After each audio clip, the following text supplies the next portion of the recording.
In this episode of Ctrl Alt Society, we deconstruct the why behind the most shocking pivot in tech history. Was it the mounting copyright lawsuits from Studio Ghibli? Was it the AI slop controversy? Or was it simply a cold economic calculation ahead of a 2026 IPO? It's late March 2026, and honestly, the tech world is still they're reeling from this. Oh, completely. OpenAI abruptly killed Sora. Their flagship AI video generator is just gone. And along with it, that massive billion-dollar partnership they had with Disney, it completely evaporated into thin air. It's wild.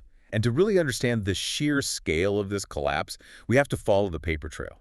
So for this deep dive, we've pulled together a massive stack of sources for you. Yeah, we're not just looking at press releases here. Right. We've got financial analyses, industry tech blogs like APIYI and Atlas Cloud, and mainstream reporting from the Wall Street Journal, CBS, Al Jazeera. We're even digging into these incredibly frustrated developer threads on Reddit. Because our mission today is to cut through that carefully worded PR spin. We need to find the actual mechanisms that drove this shutdown. Exactly. Because this whole narrative that a company just, decides to quote-unquote refocus resources away from a viral product, it doesn't add up. No, it doesn't. We're looking for the exact tipping point that forced them into this desperate escape from a platform they couldn't manage anymore. And look, whether you're a creator whose entire workflow just vanished overnight, or an investor trying to read the tea leaves, or just someone trying to keep up with how chaotic AI is right now, understanding the Sora autopsy is crucial. It really is your ultimate shortcut to seeing where the entire tech industry's underlying economics are headed next. So to understand why the platform died, we have to start with how it exploded in the first place. Right. If you go back to early 2024, Sora wasn't a consumer product at all. It was just this jaw-dropping research demo. A total magic trick. Exactly. It was a window showing that generative AI could just, boom, create photorealistic, physically plausible scenes from a text prompt. I remember seeing it and feeling like I was watching the invention of the camera. It was that big. But then, in September 2025, OpenAI decides to package that underlying tech into a standalone TikTok-style social app. And the adoption was like a supernova. Yeah. I mean, it hit the #1 spot on the Apple App Store almost instantly. Yeah, peaking at 3.3 million monthly downloads. Which is massive. Yeah. But that explosive growth was driven by this highly specific feature that basically planted the seeds of the app's destruction. It's the Cameos feature. Right. Tell them how Cameos work, because this is where things went off the rails. So this tool let users scan their own faces using their phone camera, right? And then the AI would seamlessly map their likeness onto any generated body in any environment. You could literally star in your own cinematic AI videos. Yes. Which sounds fun until it immediately spirals into a completely unmoderated deepfake machine sitting in the pockets of millions of people. It escalated so incredibly fast. You did. The actual celebrity shout-out app, the real company called Cameo sued OpenAI for trademark infringement right out of the gate. Right, which forced them to hastily rebrand the feature to characters. But, I mean, changing the name doesn't change the tech. No, not at all. It didn't slow the chaos one bit. Users were churning out these incredibly controversial, bizarre outputs. Oh, like the ones of OpenAI's own CEO? Yeah. Sam Altman placed in highly unsettling scenarios. Viral, hyper-realistic videos of Princess Diana doing parkour. The parkour videos were everywhere. But the real issue was the business liability, right? Absolutely. This provoked massive legal threats from the estates of deceased public figures. We're talking Michael Jackson, Martin Luther King Jr., Fred Rogers. Wow. You know, releasing an unmoderated generation tool and then trying to police the outputs after it, it's like building a massive bank, handing out master keys to everyone on the street, and then trying to tackle the robbers as they run out the front door. That is a perfect analogy. I just have to ask, did OpenAI genuinely not see this deepfake nightmare coming, or were they just prioritizing viral growth over safety? Well, the technical reality is that their moderation strategy was fundamentally reactive. Proactive filtering for video is just incredibly difficult to do at scale. So they just released it and hoped for the best. Pretty much. They relied on this whack-a-mole approach to take down offensive content only after it was generated and shared. And that reactive posture severely damaged their public trust. And it really angered the unions, didn't it? Oh, big time. It attracted the fury of major labor unions like SAG-AFTRA. They didn't see this as a toy. They saw it as a systemic, uncompensated appropriation of their members' talent. But the liability didn't stop with real humans. And this brings us to the copyright minefield. Right, because fictional characters were being hijacked at an industrial scale, too. People were churning out unauthorized videos of Mario, Pikachu, Iron Man. It was just an endless feed of what critics started calling AI slop. And while the public found that AI slop culturally exhausting, intellectual property lawyers found it highly legally actionable. Which comes down to the training data policy. Exactly. The core legal mechanism here was OpenAI's opt-out policy for training data. Let's define that for you, the listener, because it's a crucial point. An opt-out policy basically means the AI company just scrapes the entire public internet by default to train their models. Right. And they put the burden entirely on the original artist or the movie studio to somehow find their copyrighted work buried inside a billion-parameter data set and then file a formal legal request to remove it. Which, for a massive intellectual property holder, is practically impossible to police. It's absurd. It is. And this triggered a formal protest letter from CODA, the Japanese group that represents entities like Studio Ghibli. The legal exposure was becoming astronomical. It was threatening to tie OpenAI up in global litigation for decades, which makes the plot twist from December 2025 so baffling to me. The Disney deal. Yes. Right in the middle of this legal apocalypse, Disney, who is arguably the most fiercely protective IP company on Earth, signs a deal with OpenAI. It was a staggering market signal. A $1 billion equity investment from Disney. $1 billion. And in exchange, OpenAI gets official licensing for over 200 Disney characters. Marvel, Star Wars, Pixar. The plan was to let users generate videos with these characters legally and show the revenue. But I have to push back here. If you have Disney willing to hand you $1 billion and effectively legitimize your platform to the entire entertainment industry, why on earth do you pull the plug? Whoa! Was this just a calculated move, a sort of credential laundering, where OpenAI says, look, Disney trusts us, so you have nothing to worry about? Yeah. Or was the risk from other studios just too high to manage, even with a Disney shield? Honestly, credential laundering is a great way to frame it. The Disney deal would have been an unprecedented PR victory. Right. But having Disney as an investor does not legally protect you from Nintendo, or Warner Bros., or Universal. If a user generates a video of Mickey Mouse fighting Batman, Disney's blessing only covers half of that equation. Warner Bros. Can still sue you into oblivion. That makes sense. And the timeline of how this deal collapsed it's straight out of a thriller. According to insider leaks in the sources, teams from Disney and OpenAI were literally sitting in a meeting room together, actively working on the Sora integration. Unbelievable. And just 30 minutes later, Disney was completely blindsided by the public announcement that Sora was shutting down. 30 minutes. The transaction hadn't even closed. No money had officially changed hands. You don't blow up $1 billion deal with Disney over a standard legal threat. That tells me the copyright friction was really just a symptom of a much deeper terminal disease at OpenAI. And that disease was physics and economics. Yes, let's talk about the math. The fundamental reason for Sora's death wasn't just the lawyers. It was the staggering cost of compute. Let's break down those numbers from the financial analyses because they are just eye-watering. Oh, they're brutal. The sources estimate Sora was costing $15 million a day to operate and compute resources. Per day. Per day. If you annualize that, it's a burn rate of $5.5 billion a year. And what was the app actually generating in return? Practically nothing. A paltry $2.1 million in lifetime revenue from in-app purchases.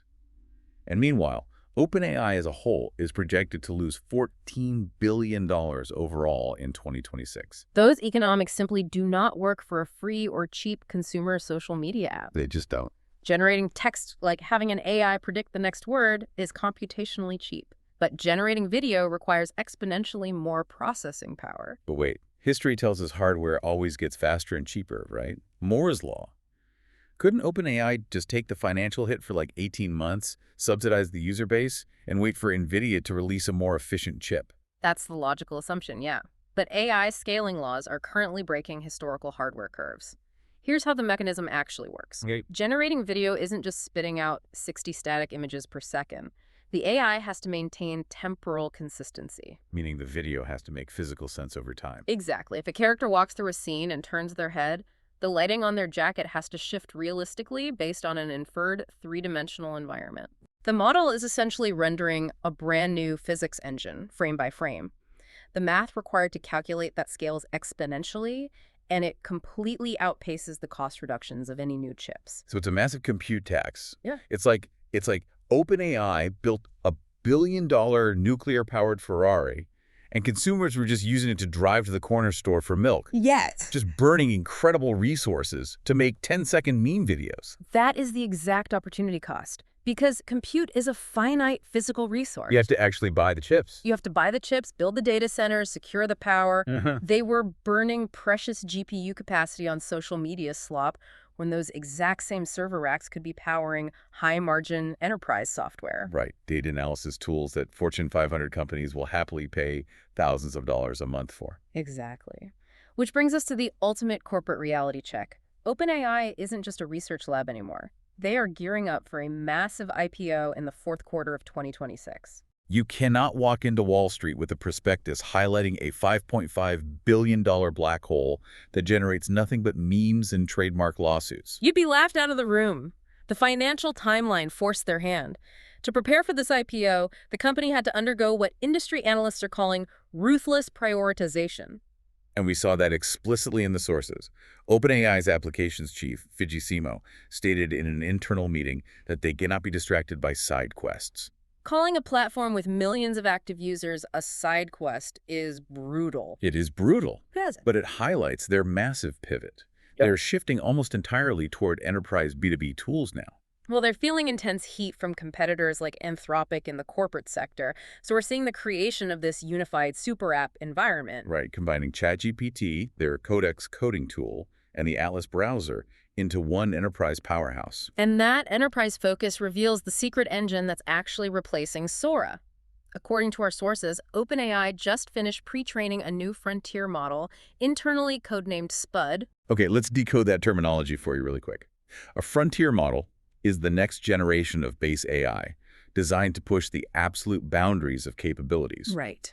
And pre-training is that massively expensive initial phase where they feed the AI mountains of raw data before fine-tuning it to do specific tasks. Exactly. And Spud is aimed at high-level reasoning. CEO Sam Altman stated its goal is literally accelerating the economy.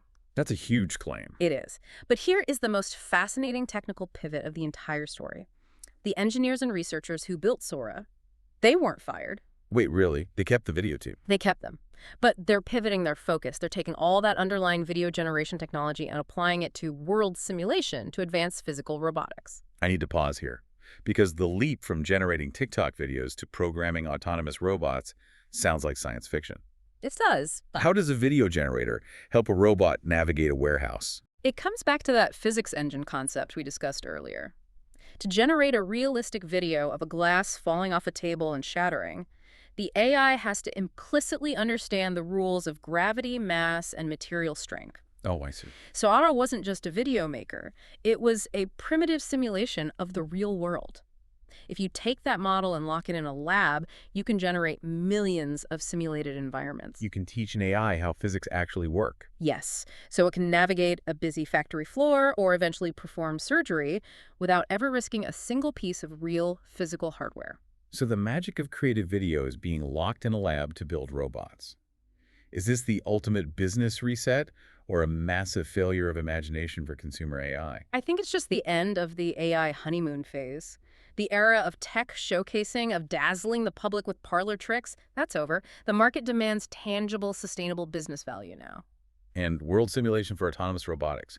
That's where the real multi-trillion-dollar market lies, not Hollywood. So what does this actually mean for you right now? If you are a developer or creator who built a workflow around Sora, you are staring at a massive vacuum. The logistics of the shutdown are swift and absolute. Sora 1 was killed on March 13th for U.S. users. Now the Sora 2 consumer app and the developer API are entirely dead. The sources are very clear on the timeline here. You need to go to the OpenAI privacy portal and export your data immediately. Right now, before it's permanently deleted from their servers. If you were using the ecosystem for static images, that generation will survive inside ChatGPT, but standalone video is gone. And as you know, nature abhors a vacuum. With OpenAI formally stepping out of the consumer video race, their competitors are just rushing in to claim that territory. It is deeply ironic. OpenAI started the video race, but now they're handing the keys to the kingdom to Google, Runway, and Chinese tech giants like Kuaishou and ByteDance. Yeah, And if you need an alternative today, the industry blogs point to a few clear winners, depending on what you're trying to do. Right. Break down the competitors for us. Well, if your workflow needs audio synchronization and character lip sync, Kling 3.0 from Kuaishu is currently top tier. And importantly, it operates without a waitlist. Nice. What about photorealism? If you need absolute photorealism and perfect audio-to-environment sync, meaning the generated sound of footsteps perfectly matches the visual of walking on gravel, Google's VO3 is the benchmark. Though that one is still gated behind a waitlist, right? It is, yeah. And for the production workhorses, the teams that just need rapid visual prototyping without the bells and whistles, Runway Gen 3 Alpha is still the default choice. But look, if you are a developer building software, this entire Sora saga has to be a massive wake-up call about how you build your infrastructure. It absolutely is. Building your entire business directly on top of a single proprietary API is a catastrophic risk. We literally just watched a $730 billion company kill a flagship product in an afternoon. Exactly. For developers, the safest structural bet moving forward is to use unified API routers. Platforms like Atlas Cloud or API Wire. Let's explain how those work conceptually because it's important.